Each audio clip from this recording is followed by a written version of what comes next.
Queridos, abram por favor a palavra do Senhor na primeira epístola de João, capítulo 3.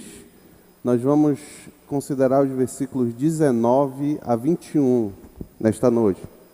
Na sequência da série de exposições, hoje nós vamos considerar o capítulo 3, versículo 19 a 21.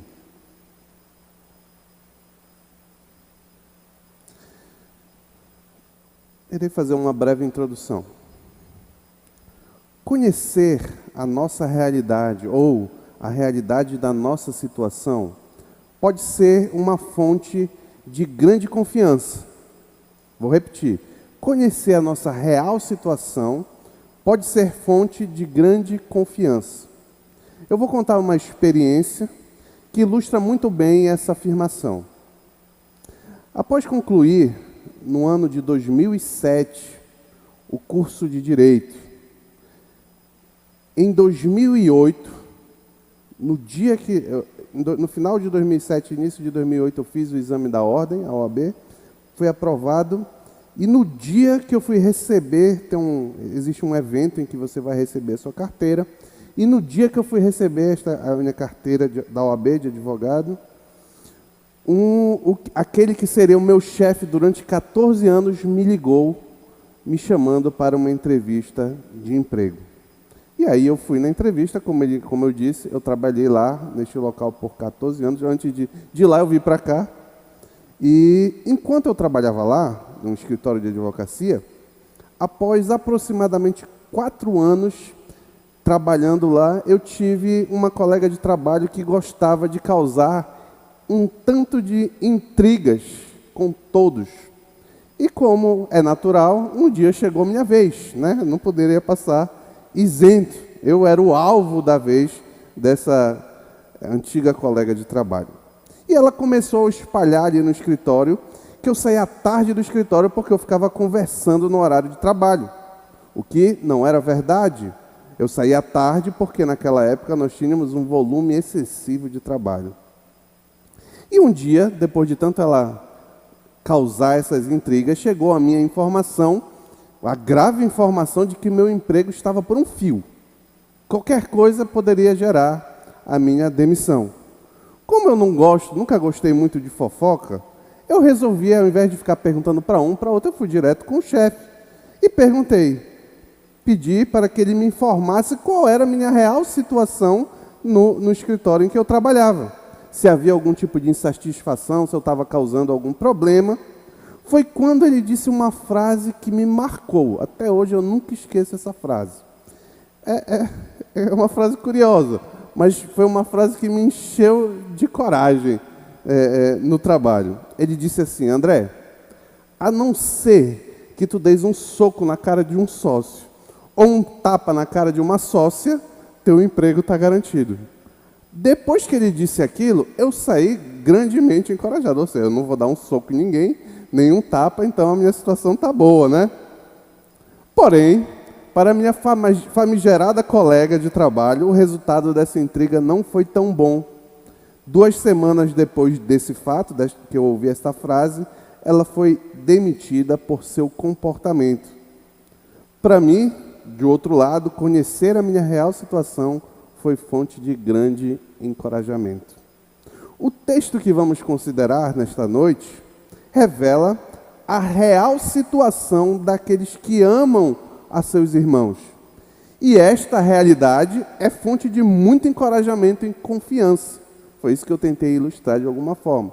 Então, enfim, vamos ler a palavra do Senhor, em 1 João, capítulo 3, versículos 19 a 21. Diz assim a palavra do Senhor: assim saberemos que somos da verdade e tranquilizaremos o nosso coração diante dele. Versículo 20. Quando o nosso coração nos condenar, porque Deus é maior do que nosso coração e sabe todas as coisas. Amados, se o nosso coração não nos condenar, temos confiança diante de Deus. Vamos orar. Pai querido, fala com a tua igreja. A tua igreja está reunida para ouvir a tua voz aqui nesta noite, Pai. Fala, comunica aquilo que a tua palavra intenta fazer aos nossos corações, apesar de mim, Senhor. Te peço isso em nome de Jesus. Amém.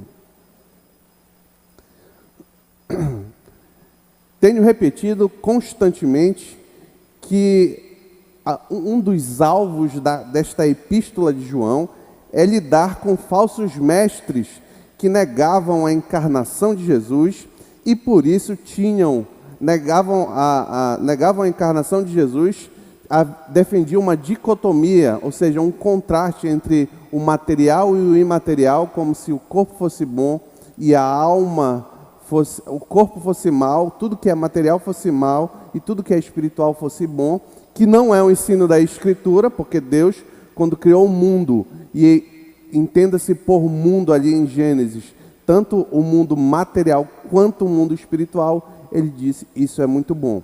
Mas esses homens pensavam dessa forma, e por isso tinham uma vida imoral. E uma outra consequência de pensar desta forma é que esses falsos mestres não viam necessidade em apoiar materialmente os seus irmãos. Porque ele dizia, tudo que é material é ruim. Aí o irmão estava passando fome, não vou me esforçar para alimentar o irmão, porque isso é matéria, isso é ruim. Então, eles deturpavam claramente o ensino da Escritura. E João ataca isso, o ensino apostólico. E João ataca isso. A forma de João atacar isso é ensinar para a igreja métodos para que eles fossem capazes de reconhecer quem de fato é cristão, quem de fato pertence à comunidade dos crentes e quem não pertence. Para isso ele fez uma série de testes que nós temos considerado, já consideramos largamente aqui. Mas, se eu puder resumir em duas características que diferenciam o crente do descrente, João destaca duas principais. A obediência a Deus, o crente obedece a Deus e o crente ama o próximo. Obediência está lá em 1 João 2,3 e amor ao próximo em 1 João 2, 9 a 10. Já no capítulo 3 da carta, o capítulo que nós estamos, no intuito de ensinar a reconhecer falsos cristãos, vimos duas exposições aqui, sequenciais, nos versos 7 a 10 do capítulo 3, uma dura mensagem do apóstolo João sobre a filiação espiritual dos homens. Essa mensagem pode ser resumida lá no verso 10. Vá lá, volte um pouquinho para o verso 10 do capítulo 3. João, falando sobre a filiação espiritual dos homens, ele diz, desta forma sabemos, olha que é um teste, desta forma sabemos quem são os filhos de Deus e quem são os filhos do diabo. Quem não pratica a justiça, ou seja, quem não obedece, quem não tem uma vida santa, quem não busca uma vida santa e não procede de Deus, tampouco, da mesma forma, quem não ama seu irmão. Aqui no verso 10, João está só repetindo os dois principais diferenciadores daqueles que são parte da igreja e daqueles que não são. Santidade, obediência e amor ao próximo, amor ao irmão. Nas últimas duas exposições, no verso 11 a 15, tudo do capítulo 3, João reintroduz o amor ao próximo como tema central da carta. Ele começou ali no capítulo 1, no capítulo 2, tratando muito mais de obediência, e agora aqui no capítulo 3 ele colocou no centro do que ele está tratando o amor ao próximo, esclarecendo que os filhos de Deus são identificados por amar aos próximos. Claro, isso é lógico. Se eu sou filho de Deus, que é amor, que revela amor, que entregou seu filho por amor, consequentemente eu tenho que refletir a imagem do meu Pai. É essa mentalidade de João. Hoje vamos ver como aqueles que amam o próximo, não apenas com palavras, mas muito mais com ações, podem experimentar grande confiança diante do Senhor. Vou repetir, aqueles que amam aos irmãos, amam aos próximos, não apenas com palavras, mas também com ações, esses podem experimentar grande confiança diante do Senhor. Esse é o tema do nosso texto hoje. O primeiro ponto, que está lá no verso 19, eu chamei de experimentam verdadeira tranquilidade. Vou ler de novo o verso 19. Diz assim: assim, saberemos que somos da verdade e tranquilizaremos o nosso coração. Para aí. Após comandar, acompanhe tudo na sua Bíblia, tá bom? Cheque se o que eu estou falando está lá mesmo. Após comandar no verso 18, um verso imediatamente anterior, os seus leitores a amarem de fato e de verdade, mediante obras de misericórdia e não somente com palavras, agora João menciona 2 benefícios inerentes a todos aqueles que conseguem realizar essa prática de amar não apenas com palavra, mas também com ações. O primeiro benefício que João quer destacar ali, está bem no início do verso, é a certeza de que estes, apenas estes, possuem a condição de nascido de Deus. Ou seja, a certeza de que foram salvos por pertencerem a um grupo de pessoas por quem Jesus entregou a sua vida.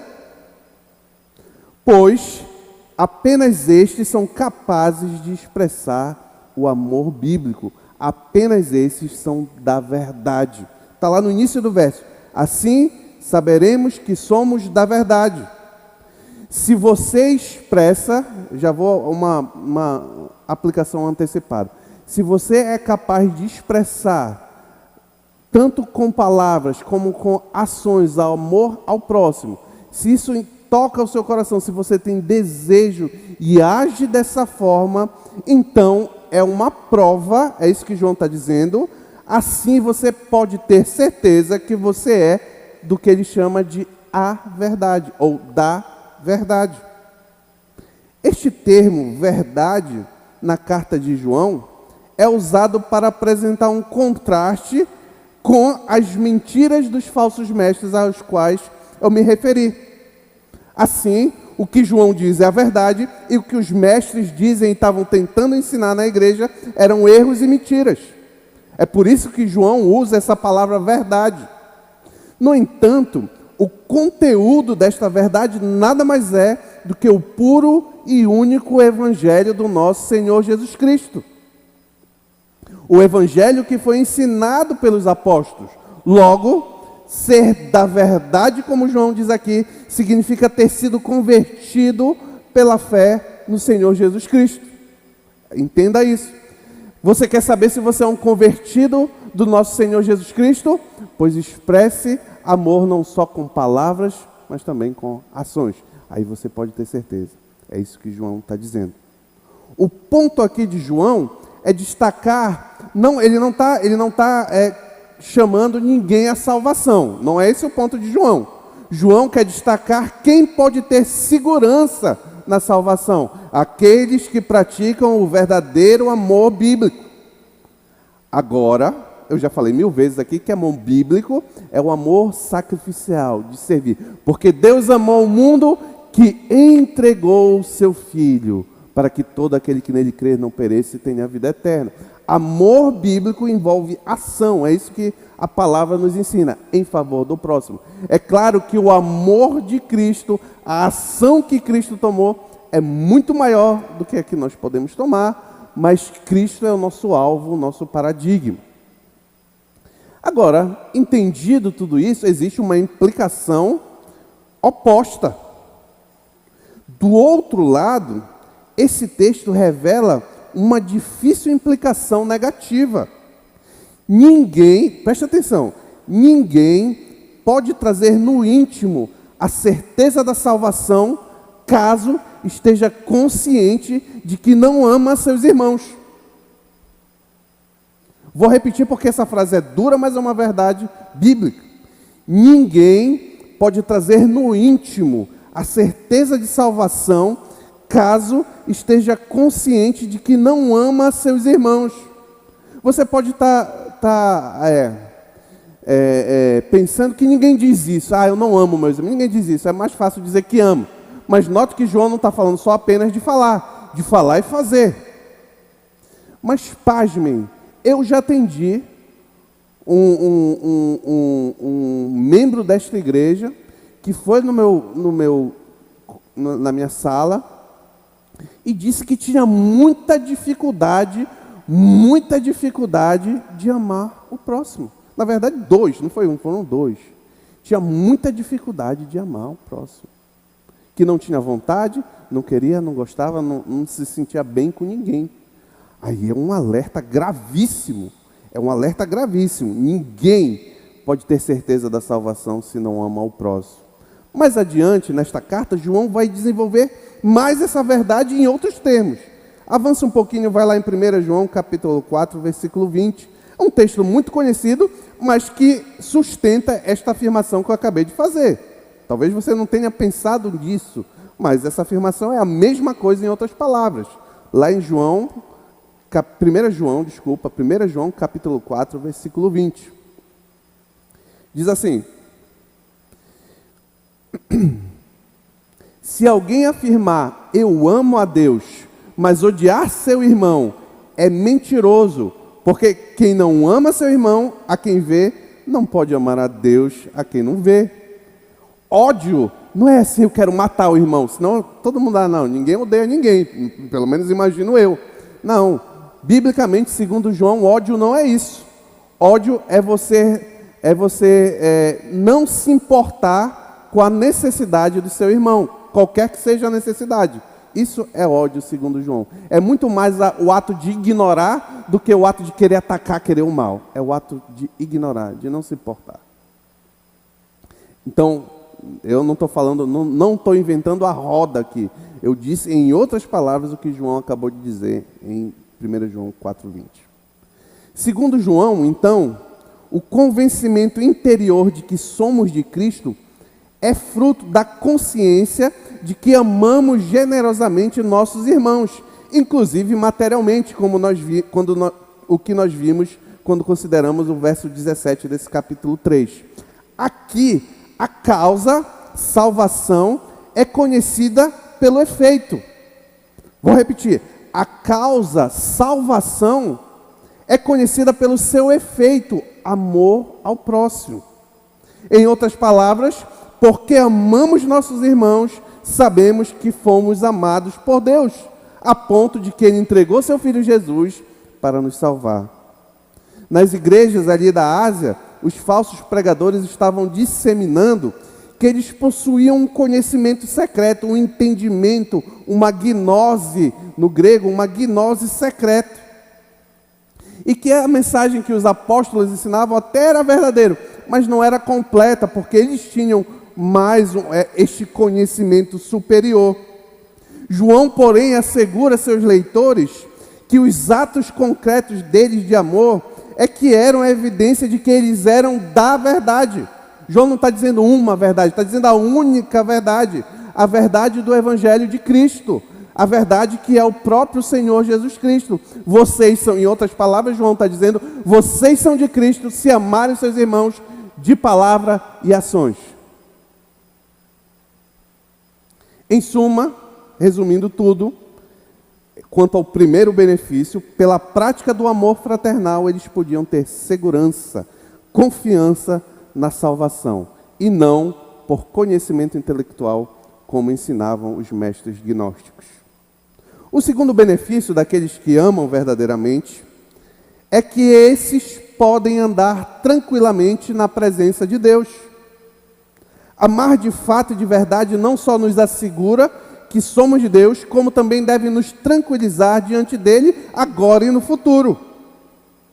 João não está ensinando aqui que a salvação e a paz diante de Deus provém de obras, como amar, por exemplo, como ajudar o irmão, mas que o coração daquele que ama revela que já experimentou a purificação pelo sangue de Cristo. O amar os irmãos é consequência e não causa. A causa, como eu já disse, é a salvação.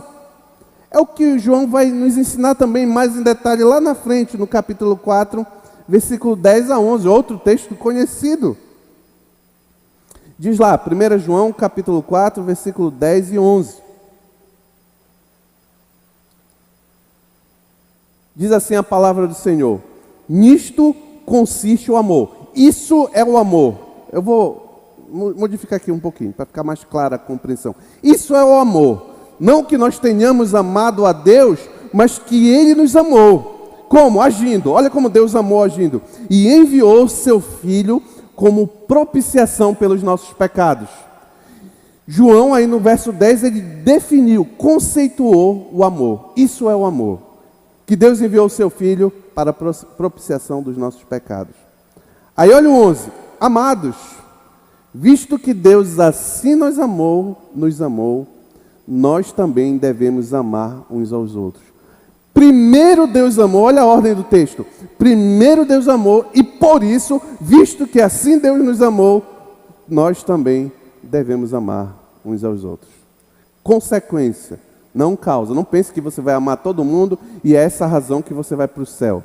Não, quem for para o céu vai porque Deus o amou primeiro. Mas o amar o próximo é um sinal disso. Logo, a intenção joanina na parte final do verso 19 é destacar que aqueles que foram purificados pelo sangue de Jesus amam seus irmãos e por isso, por ter esse sentimento interno e essas ações práticas, eles são tranquilos diante de Deus. Esta tranquilidade deve ser especialmente experimentada internamente, ao considerar, por exemplo, o fato que todos um dia passarão pelo juízo divino. Juízo este, inclusive, que João exortou a todos a considerarem. Nós já vimos aqui, volte um pouquinho lá no capítulo 2, no verso 28. Olha o que João diz, ele está falando aqui no verso 28, do mesmo juízo divino que eu estou me referindo. Lá no verso 28 do capítulo 2.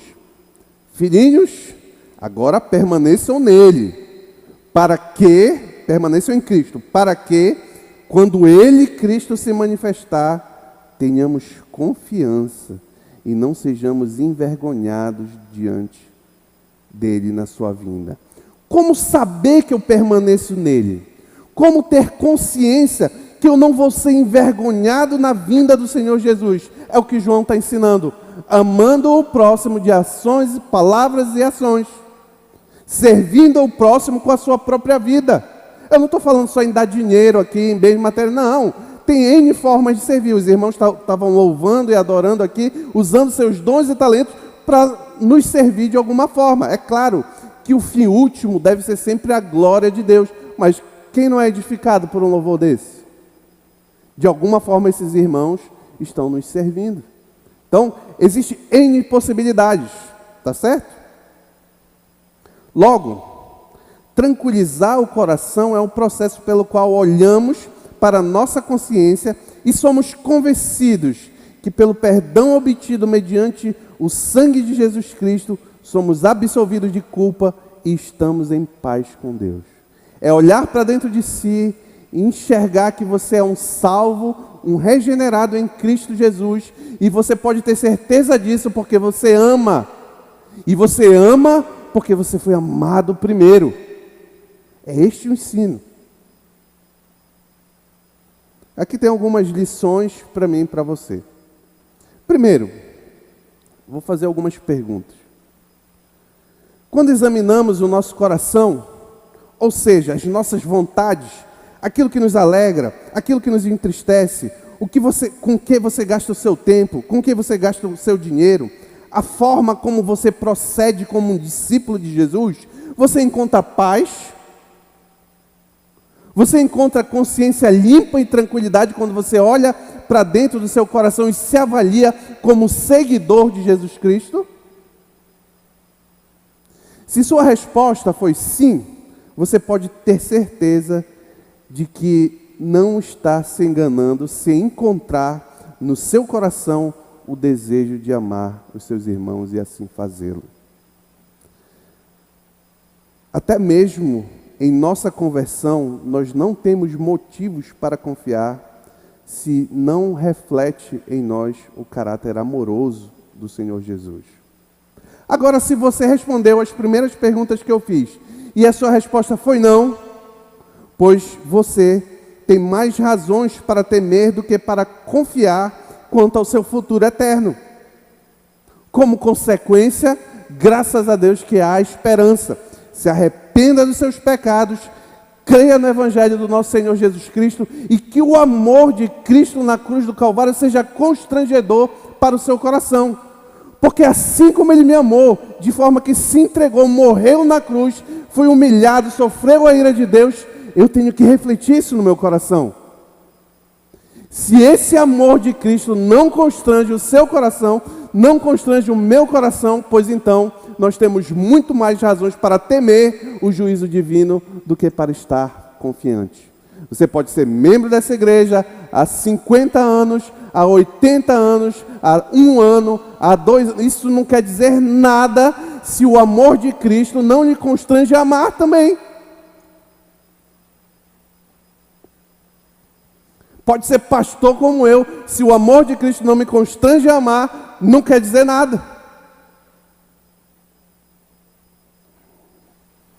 Segundo ponto.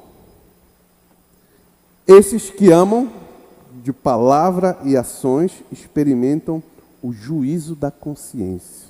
Está lá nos versos 20 e 21. Olha o que diz o verso 20 e 21. Quando o nosso coração nos condenar... Não, eu vou pegar porque ele pega o finalzinho do 19, eu vou voltar aqui rapidinho. Peraí. Ele diz assim, assim saberemos, vou ler desde o 19, mas eu vou apontar aqui quando a gente vai começar.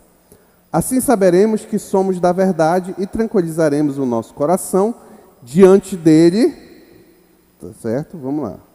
Quando o nosso coração nos condenar. Porque Deus é maior do que o nosso coração e sabe todas as coisas. 21. Amados, se o nosso coração não nos condenar, temos confiança diante de Deus. Esse texto aqui é um pouco complexo, peço a sua atenção. Vamos lá. Após revelar os benefícios que só experimentam aqueles que amam, agora, João exemplifica a realidade de 2 tipos distintos de consciência. A palavra coração, nesses 2 versos, é utilizada como sinônimo de consciência. Ou seja, quando biblicamente orientada, iluminada pelo Espírito Santo de Deus, a consciência do cristão funciona como uma réplica do tribunal de Deus, conforme comenta o reverendo Augusto Nicodemos. Lembre-se, os irmãos sabem que essa é uma das funções do Espírito Santo, guiar a nossa consciência, convencer a nossa consciência.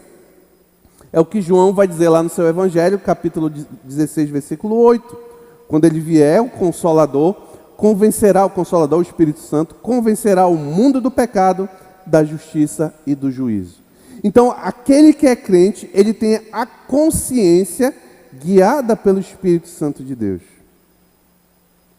E a consciência, meus irmãos, pode condenar os mais duros pecadores, como aqueles que o Evangelho de João narra que trouxeram a mulher adúltera diante de Deus. O texto é muito conhecido, lá em João, o Evangelho de João, capítulo 8, versículos 7 a 10.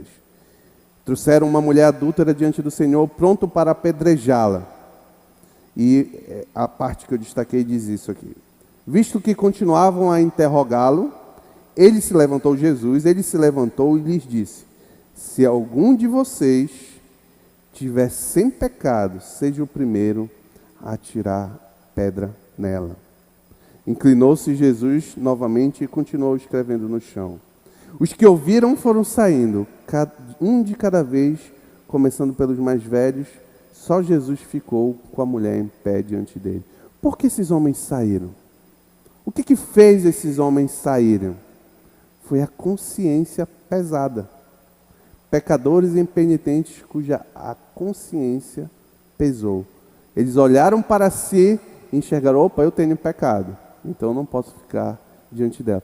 Curiosamente, o texto diz que só um ficou em pé diante dela e não foi embora. Jesus Cristo, aquele que a consciência nunca pesou porque não tem pecado. Então, aquele dentre nós que examinar a própria consciência e se encontrar culpado, que é o primeiro tipo de consciência dos 2 tipos que eu falei que ia destacar, este não deve esperar resultado diferente no tribunal de Deus. O juízo de Deus contra nós será ainda maior e mais severo, pois, como diz aí o texto, Deus é maior do que o nosso coração e sabe todas as coisas. Aqui é claro que está falando de ímpio, tá? E perceberá mais claramente e melhor do que a nossa própria consciência. Se a nossa consciência nos acusa que é limitada, quanto mais Deus, que sabe todas as coisas, pode acusar aqueles que não amam. Por exemplo, se você enxerga ódio no seu coração, se você enxerga indiferença no seu coração, se você enxerga falta de misericórdia para com seus irmãos, quanto mais Deus não enxerga. Deus nos conhece melhor do que nós mesmos nos conhecemos. A chamada de João não é para condenar a igreja, muito pelo contrário. É para que ouçamos o veredito da nossa consciência e, enquanto ainda podemos, nos arrependamos e mudemos.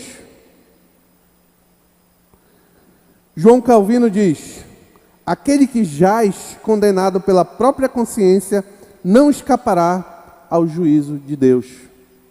O crente, ele não é para ser condenado pela própria consciência, porque o crente tem em si, pelo habitar do Espírito Santo, a condição necessária para enfrentar, vencer os pecados e caminhar. Então não deve andar condenado: ai meu Deus, o julgamento é hoje, o julgamento é amanhã, eu vou para o inferno porque eu ajo assim, assado, daquele outro jeito. Alguma coisa está errada. Alguma coisa está errada se esse é o seu pensamento. Quando você entende a graça do Evangelho, que é a verdade que João está destacando aqui, quando você entende a graça do Evangelho, confia em Jesus Cristo, o seu coração é transformado. É tal ponto essa transformação que a Bíblia narra que é tirado o coração de pedra e inserido um coração de carne. Esse novo coração, como é que você sabe que o seu coração é diferente? Porque ele é capaz de amar, ele é capaz sinceramente de se arrepender dos pecados, ele é capaz de servir ao próximo sacrificialmente. O coração, biblicamente, não é o órgão. Esse tirar e colocar, ele ilustra. O coração, biblicamente, é o centro da sua vontade, é aquilo que você faz, é aquilo que você é aquilo que você deseja. Então, aqueles que receberam um novo coração, nova vida, nasceram de novo em Cristo Jesus, esse coração, a minha forma de viver, de pensar, de agir, de querer, deve ser diferente. Senão a minha consciência me acusa e eu não tenho razões para confiar. É claro que o apóstolo João não está tratando aqui da falsa sensação de segurança que muitos pecadores impenitentes têm, como era o exemplo dos falsos mestres hipócritas que ali circundavam as igrejas. Mas João está alertando que a consciência pode ser uma direção de mudança na vida daqueles que de fato se arrependem. Porque a consciência desses falsos mestres, que só querem destruir a igreja, implementar o engano e etc., essa, a Bíblia diz que está morta. Eles não têm consciência. É que Paulo vai dizer lá em 1 Timóteo capítulo 4, verso 2. Ele diz assim: tais ensinamentos vêm de homens hipócritas e mentirosos, que têm a consciência, em outras palavras, o coração cauterizado.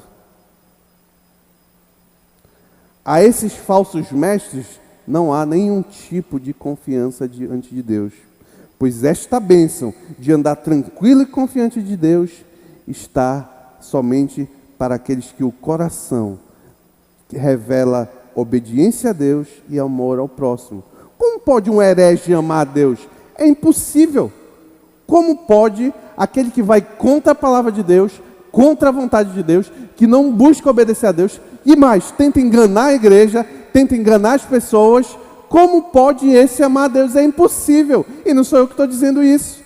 João já disse nesta carta. Se você voltar para o capítulo 2, versos 4 e 5, ele diz exatamente isso que eu acabei de dizer em outras palavras. Aquele que diz: eu conheço Jesus, eu sou crente, eu sou membro da igreja, eu nasci numa família de crente, mas não obedece aos seus mandamentos, é mentiroso e a verdade não está nele. Mas se alguém obedece a sua palavra, nele verdadeiramente o amor de Deus está aperfeiçoado, ele é capaz de amar, ele recebeu o amor total de Deus e o amor dele está aperfeiçoado. Desta forma, sabemos que estamos nele. Outra vez em que João está relacionando o receber o amor de Deus e amar a confiança de que nós somos de Deus. Esses que obedecem ao Senhor e amam seus irmãos não são acusados, não devem ser acusados pela própria consciência. Ou, na palavra de João, o coração, no último verso, o coração não nos condena. Esses são os verdadeiros cristãos, os quais percebem sinceramente que no dia que estiverem diante do tribunal divino, terão a consciência limpa. Os que amam seus irmãos, muito embora não perfeitamente, mas que têm o desejo de ir na dificuldade do irmão, de abraçar, de apoiar, de orar. Vou orar por você, vou mandar uma mensagem sabendo que o irmão está passando por dificuldade, vou tirar um tempinho, vou fazer uma visita para o irmão enfermo. Se nesse coração nasce desejos como esses que eu acabei de falar, meu irmão, você tem razões para ter paz diante do Senhor.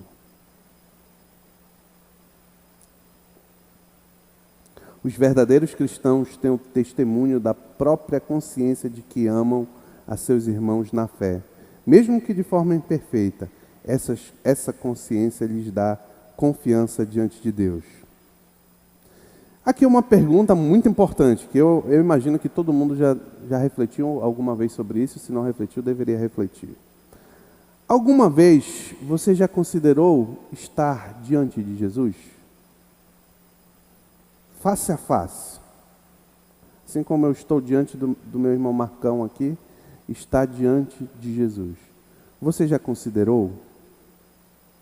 Se considerar, ou quando considerou, o que ele disse à sua consciência? Ela lhe acusou ou lhe absolveu? Esse encontro ocorrerá. E se esse encontro fosse hoje? O que diz a sua consciência? Se lhe acusa, querido irmão, quanto mais rigoroso será o escrutínio do Senhor sobre aqueles que não amam. O fato de sua consciência lhe acusar, lhe mostra que talvez você deva mudar. Então mude. Eu disse ontem no culto atitude e vou repetir agora. Se existe uma constante comum a todo crente, sem exceção, todo cristão verdadeiro, sem exceção, é a necessidade de mudança. Se você chegou num ponto que o seu coração está satisfeito, só aí já é pecado, já é orgulho e soberba. Lembrem, o alvo bíblico, o padrão, o paradigma a ser alcançado é Jesus Cristo. Enquanto nós não chegarmos nesse padrão, nós não temos razões para estarmos conformados em paz. Tá bom, assim como eu estou, tá ótimo. Alcancei o máximo que eu posso. Cuidado, o coração do homem é enganoso. Vou repetir, isso é uma verdade absoluta. Todo cristão precisa mudar para melhor. Todo cristão, sem exceção, eu, você, todo, precisa mudar para melhor. Agora, se você considerou este julgamento, esta presença face a face com Cristo Jesus, e encontrou paz confiante em Cristo, paz essa confirmada no seu coração pela forma como você trata o próximo, orando, ajudando na dificuldade, dando carona, ofertando, consolando, aconselhando, visitando, etc. Então não temas. Não temas aquele dia. E lembre-se que Jesus Cristo já nos disse qual vai ser a sentença daqueles que tiveram o coração transformados por Cristo Jesus e por isso amam seus irmãos. Essa sentença está lá no Evangelho de Mateus, capítulo 25, versículos 31 a 40. Veja bem esse texto, é um texto longo, mas um texto precioso, preste atenção. Mateus, Evangelho de Mateus, capítulo 25, versículos 31 a 40.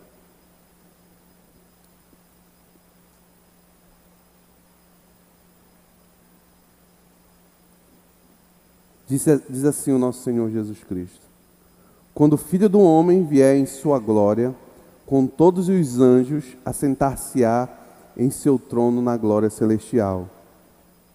Todas as nações serão reunidas diante dele, e ele separará uma das outras como o pastor separa as ovelhas dos bodes. E colocará as ovelhas à sua direita e os bodes à sua esquerda. Então o rei, aos que estiverem à sua direita, está aqui a sentença daqueles que amam e que tiveram o coração transformados. Venham, benditos de meu Pai. Recebam como herança o reino que lhes foi preparado desde a criação do mundo. Porque eles podem ter certeza. É a mesma coisa que João está ensinando. Olha a sequência. Pois eu tive fome e vocês me deram de comer. Tive sede, vocês me deram de beber. Fui estrangeiro e vocês me acolheram. Necessitei de roupas e vocês me vestiram. Estive enfermo e vocês cuidaram de mim. Estive preso e vocês me visitaram. Então os justos lhe responderão: Senhor, quando te vimos com fome e te demos de comer, ou com sede e te demos de beber? Quando te vimos como estrangeiro e te acolhemos, ou necessitado de roupas e te vestimos? Quando te vimos enfermos ou preso e fomos te visitar? O rei responderá: digo-lhes a verdade, o que vocês fizeram a algum dos meus menores irmãos, a mim o fizeram. É a mesma coisa. Jesus está falando da mesma coisa de João. Eles, a prova, eles podem ter certeza de que eles acolheram a Cristo porque eles acolheram os irmãos. A certeza é Cristo transformando o coração. Meu querido e minhas queridas irmãs, irmãos e irmãs, concluindo, minha oração é que nossas ações de amor para com os nossos irmãos sejam um testemunho vivo em nossos corações e consciências da realidade de que somos da verdade, ou seja, do Senhor Jesus Cristo. E que por isso podemos andar em confiança e tranquilidade diante do Senhor. Em nome de Jesus, amém.